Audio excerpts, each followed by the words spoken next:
All right, just a few things that I want to touch on that I would like to see in NBA 2K22 that I have not seen in 2K21.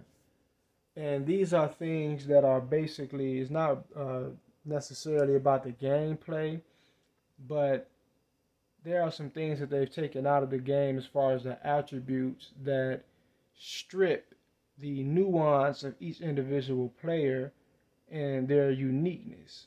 All right. So one of the main things that stuck out to me first was they removed the off dribble shot, the off dribble mid range, and the off dribble three. Now, why is something like that so important? It's important because, as I already put it, it separates different players and their abilities, and it gives more of a fleshed out, unique version of each individual player. So somebody like a Joe Johnson, who is a great 3 point shooter, even though he's a great 3 point shooter, just because his three may be in the 90s does not mean that his off dribble three is in the 90s.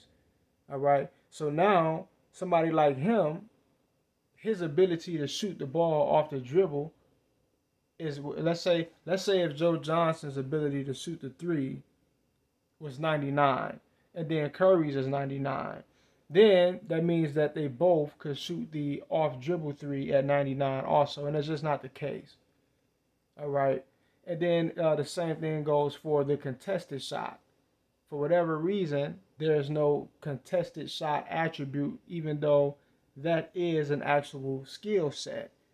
All right. There are actually some players who shoot better off the dribble or shoot better contested than they do wide open or just, off the catch and shoot. All right. So when you remove things like that, you're removing the nuance from the game, and it becomes more generic and gimmicky, and it kind of blends the different players together, and it nullifies, or it omits the separation. All right. So now players may feel more alike when they're really nothing alike. All right. Curry should not be shooting off the dribble just as well as any other player that has the same 3 point attribute or a contested shot, right? Because like he's on a whole nother level. They could have Curry and another player could have the same 3 point attribute, but that doesn't mean that they shoot off the dribble or shoot contested the same way. And there's just no separation in that aspect. So now, also moving on to the layup. They've also removed the standing layup from the game. How does that make any sense? I'm not sure. But once again, what it shows you is that they've made the game a lot more generic. It's not as nuanced as it once was back in 1918 or even back to like 2K14 or beyond or before. So the standing layup being omitted from the game, it also does pretty much the same thing, which is basically it creates this generic feel. So now, let's say if let's just say hypothetically, let's say if Dwayne Wade and Shaquille O'Neal both had the same driving layup. Does that mean that now they have both have the same standing layup? I think not. I think Shaq is a far better standing layup, has a far better standing layup. All right. And they also removed the contested layup. Things like this actually matters, and it creates more nuance and separation between all the players on the game.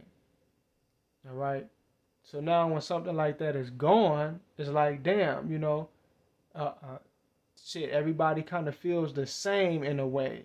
In a way, not necessarily completely, but they could do a better job at creating more separation and more uniqueness for each individual player. All right. But that's what I would like to see. We all know about how all the other flaws in the gameplay and how 2K the algorithm is basically programmed to cheat the user for various reasons. But that ain't what I wanted to talk about here. Here's just a few things that I would like to see um, added back into the game. All right, that used to be there, which lets you know that they do understand how necessary those things are. They do know that it's important to add the off dribble shot or the contested shot and the standing layup or the contested layup, but they've taken it out. That just didn't make sense. I just couldn't understand what was their purpose of doing that, but it's clear to me that their purpose uh, is to kind of draw in more of a broader audience. All right, so a lot of the actual basketball savants or people that's been playing this shit for years, you have to suffer because they want to engraft other people into the market. All right, but that is just about do it for this video, man. Peace.